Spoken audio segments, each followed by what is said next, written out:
আজ কথা বলবো আমাজন প্রাইমের নতুন অপরাধভিত্তিক সিরিজ রাখ নিয়ে। পরিচালনায় রয়েছেন প্রসিদ্ধ রায়, আর মুখ্য চরিত্রে রয়েছেন আলী ফয়জল।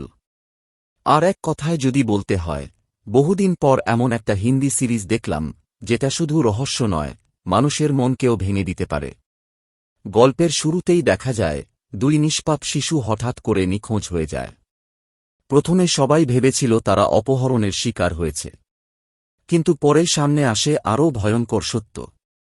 এই ঘটনার তদন্তের দায়িত্ব পড়ে পুলিশ অফিসার পরিদর্শক রঞ্জন আহুজার উপর, যার চরিত্রে অভিনয় করেছেন আলী ফয়জল। এরপর শুরু হয় এমন এক অনুসন্ধান যেটা শুধু অপরাধীদের খুঁজে বের করার লড়াই নয়, বরং মানুষের ভিতরে লুকিয়ে থাকা পশুত্বের মুখোশ উন্মোচনের গল্প। সিরিজটির সবচেয়ে বড় শক্তি হচ্ছে এর আবেগ। শুরুতেই দুই শিশুর সম্পর্ক এত সুন্দরভাবে দেখানো হয়েছে যে অল্প সময়েই তাদের প্রতি একটা মায়া তৈরি হয়ে যায়, আর শেষের দিকে গিয়ে সেই মায়াটাই দর্শকের বুক ভেঙে দেয়। আলী ফয়জল অসাধারণ অভিনয় করেছেন। একজন সাধারণ পুলিশ অফিসার, যার নিজের ব্যক্তিগত জীবনেও অনেক ঝড় আছে, কিন্তু তারপরও সে সত্য খুঁজে বের করার জন্য লড়াই চালিয়ে যায়। তার চরিত্রের দৃঢ়তা এবং ন্যায়বোধ পুরো সিরিজকে আরও শক্তিশালী করেছে। আর অপরাধীদের যেভাবে দেখানো হয়েছে, সত্যি বলতে কি, তাদের প্রতি ঘৃণা জন্মাতে বাধ্য। এমন কিছু দৃশ্য আছে যেগুলো দেখে আগে গা জ্বলে উঠবে। মনে হবে মানুষ এতটা নিষ্ঠুর কিভাবে হতে পারে।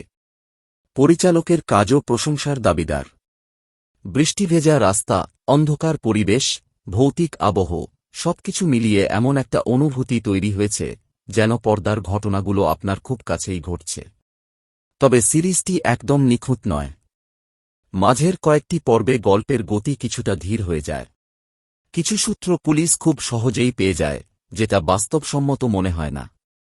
আর কয়েকটি পার্শ্বচরিত্রকে আরও ভালোভাবে তুলে ধরা যেত। কিন্তু এসব ছোটখাটো দুর্বলতা মূল গল্পের শক্তির সামনে তেমন বড় হয়ে দাঁড়ায় না। কারণ শেষ পর্যন্ত এই সিরিজ আপনাকে ভাবাবে, কাঁদাবে এবং ক্ষুব্ধ করবে। এই কারণেই আমার মতে রাখ শুধু একটা অপরাধভিত্তিক সিরিজ নয়, এটা এমন একটা গল্প যা শেষ হওয়ার পরও অনেকক্ষণ মাথার মধ্যে ঘুরতে থাকবে। আর সেই কারণেই আমি বলবো, রহস্য আর আবেগে ভরপুর একটা শক্তিশালী সিরিজ দেখতে চাইলে রাখ অবশ্যই দেখা উচিত। তাহলে আপনাদের মতামত অবশ্যই মন্তব্যে জানাবেন।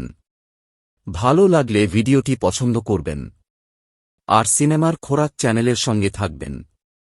আল্লাহ হাফেজ।